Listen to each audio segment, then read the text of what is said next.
Welcome back to Monster Tamer, a 2D Pokemon-like RPG created with Phaser 3.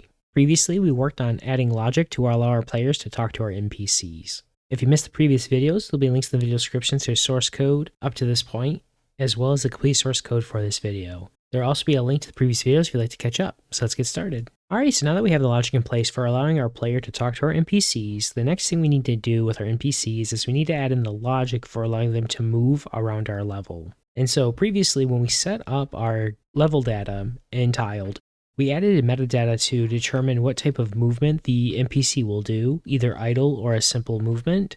And for any of our NPCs that move around, we added in custom objects that are tied to the path that the NPC would follow.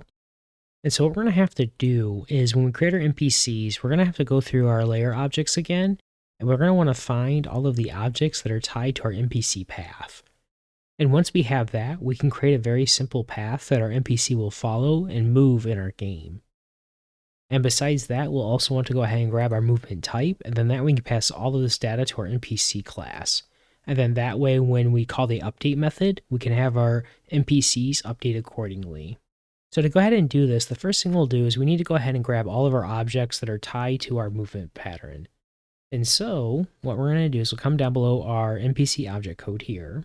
We're just going to go ahead and add in a comment. We'll do get the path objects for this NPC.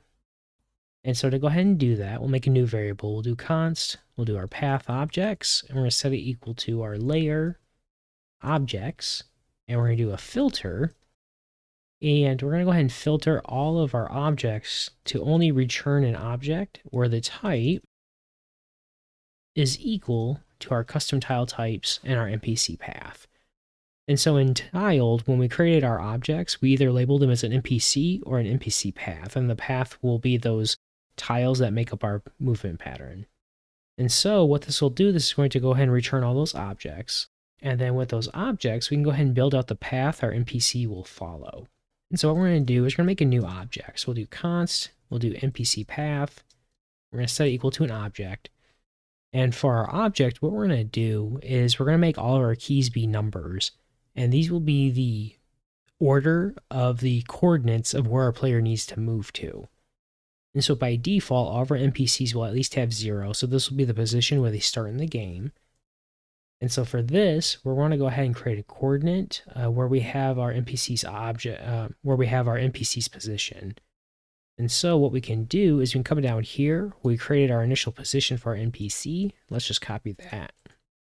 And then what we'll want to do is we now need to loop and iterate through all of our path objects. So we're going to use the for each method.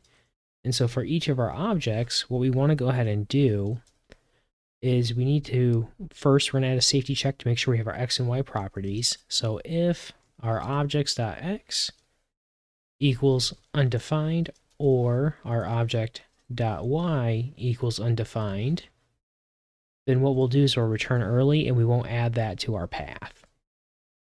If it is defined, then what we'll do is we'll use our NPC path object, and we're going to go ahead and add a new key to our object or override one if we have duplicate values. And so we'll do parse int, and we're going to go ahead and use our object.name. And so when we created our data in Tiled, for each of our objects, for our names, we gave them a number. And we basically placed them in the order of where we want our NPC to walk. So we did 1, 2, 3, 4, 5, and so on. And so with that being our key, what we then need to do is go ahead and add in our position for that value. And so we'll go ahead and do that. We'll just copy this. And so it's going to be equal to our coordinate object.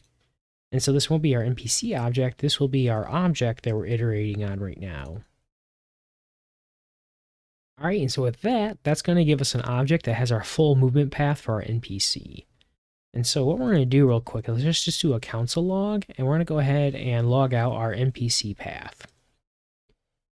So then if we jump back over to our web browser, let's go ahead and open up our console, and we're going to go ahead and take a quick look. And so I'm just going to make this a little bit bigger. And so we'll see right away we have two objects. So these are representing our two NPCs that are in our game. And so for our NPC that doesn't move, we have one position, so the starting position. But then for our NPC that we updated to move around, we now have this full path that gives us our X and Y coordinates of where our NPC needs to move to. All right, so now that we have our path, we now need to know what type of movement our NPC is supposed to have. And so what we're going to do is we're going to come down to here where we grab our properties, and we're going to go ahead and copy our logic for our messages. And so after we do our messages, I will go ahead and make a new variable. We're going to go ahead and call this NPC movement. And so inside here, we'll do our properties, and we want to find the one where our type is movement pattern. And then what we'll do if it's not found, we'll just go ahead and fall back to using idle. All right, and so now that we have our movement path and our type, what we're going to go ahead and do is pass this to our character. And so for our NPCs, what we'll do is let's go ahead and add in our NPC path. And we will go ahead and pass in our movement pattern. And we'll pass in our NPC movement. All right, so now for us to actually use these values, we need to add them to our class. So if we come back to NPC, what we'll do is we'll come up to where we have our NPC config props, and let's go ahead and just copy this here, and we're going to add in two new properties. And so first, we're going to have NPC path, and then we're going to go ahead and have our movement pattern. And so for both of these types, these are going to be custom. So the first one we're going to go ahead and do is we'll go ahead and define our movement pattern. So let's go ahead and do export const, and we're going to do NPC movement pattern. And we're going to set this equal to an object.freeze. And then for our two types, we currently have idle, and we have our clockwise movement. And then so what we'll do is we'll go ahead and add in our types to make this an enum. And then so we'll go ahead and call this NPC movement pattern, and we'll have it be the type of our NPC movement pattern here. So then we can go ahead and add this type down here. And now we just need to go ahead and define our NPC path. And so for our NPC path, what we'll do is let's just copy this type def here. Go ahead and paste it. And so we're going to go ahead and call this NPC path. And then for our type, what this is going to be is going to be an object. And for our object, it's going to have keys that are of type number. And then we're going to go ahead and have a coordinate for our value on our object. And so basically what this means is we're going to expect some type of object, and all of our keys have to be the number type, and then our value needs to be a coordinate. So it could be 0 through 100, 0 through 1, or just 0. And so with our new type, we'll go ahead and place that here. All right, so with our new properties, we need to go ahead and store those on our class. So let's come down to our class. We're going to add two new properties. And so what we'll do is after talking to player, we're going to add our NPC path. And we're going to go ahead and add in our movement pattern. And then so for our types, we'll have NPC path. And we will have our NPC movement pattern. And then what we're going to do is we're going to add one more type. It's going to be tied to our path. And so we're going to go ahead and call this our current path index. And this will be a number. And so what this probably is going to be used for is as we're moving our NPC around our game, we're going to need to keep track of which index they're currently at. And then that one, when they go to their next position, we'll go ahead and increment that index. So then we'll come down to our constructor, and let's go ahead and add in those values. So after we do talking to player, let's go ahead and do our NPC path. It'll be equal to our config.npc path.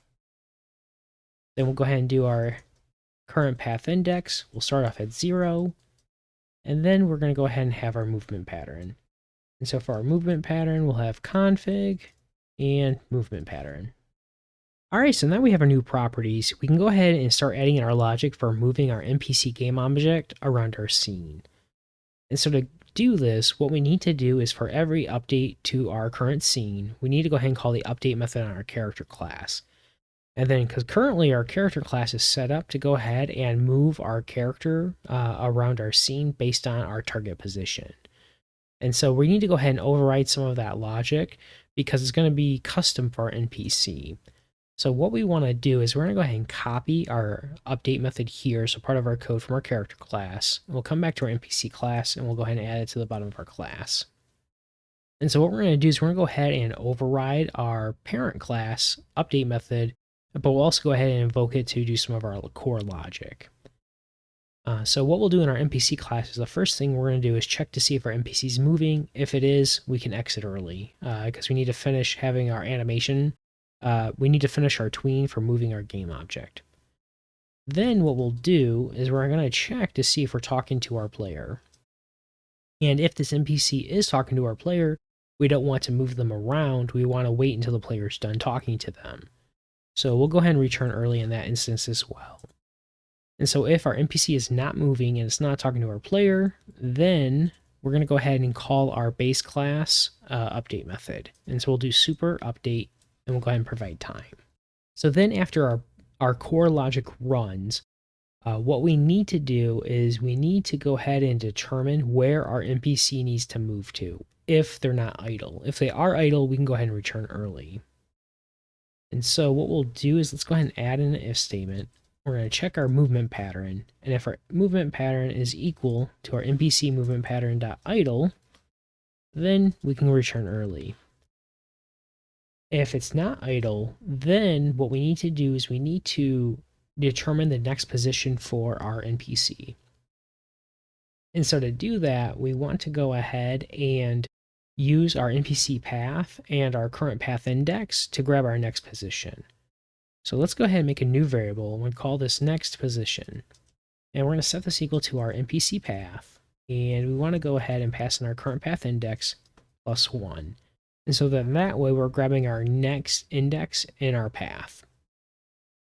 And what we need to do is check to see if we're at the end of our path. And if so, we need to go ahead and update that position to be our initial starting position.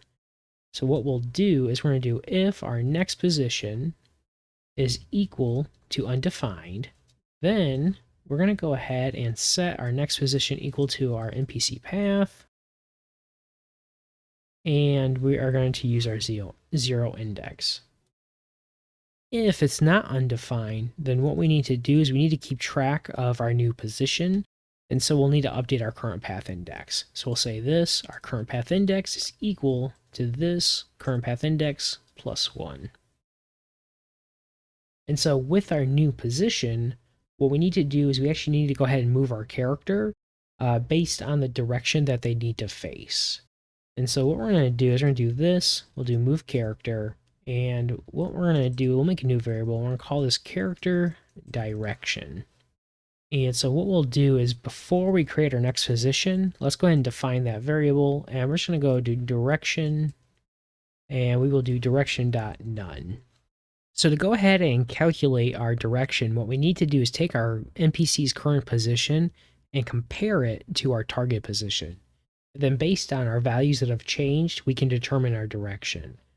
So what we'll do is we're going to go ahead and do if our next position.x is greater than our current phaser game object x position, then we know our NPC wants to move to the right.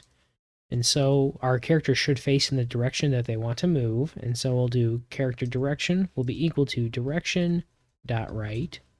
Otherwise, what we want to do is we'll do else if, and we're going to check to see if our next position.x is less than our current phaser game object x position. Then we want to go ahead and face left. And we'll go ahead and copy that, and we'll do direction left. And then real quick, we're going to go ahead and just add in our type for our direction here. Do add type, and we will do direction. And so if our x value has stayed the same, then our character has went up or down. So what we'll do is let's copy this block of code here. We'll go ahead and paste it. We're going to change this to y. And so if our y value is less than our game object's y value, then we want to go ahead and go up. Otherwise, if our y value is greater than our game object's y value, we want our NPC to go ahead and face down. All right, so go ahead and save. Let's come over to our game and we'll go ahead and test our changes. And so we'll see right away when our scene refreshes, our NPC starts moving around our scene. However, when it gets to the beginning of our path, it stops moving.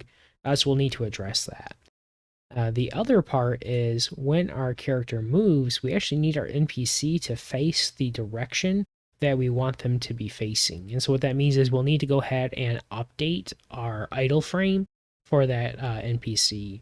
We'll also need to go ahead and play our animation, so then that way our NPC moves properly. All right, so one last thing we're going to go ahead and test is we're going to make sure our other NPC is not moving. So we validated that our NPC that has our clockwise pattern moves around our scene, and we can see that our other NPC is just sitting there in the idle position.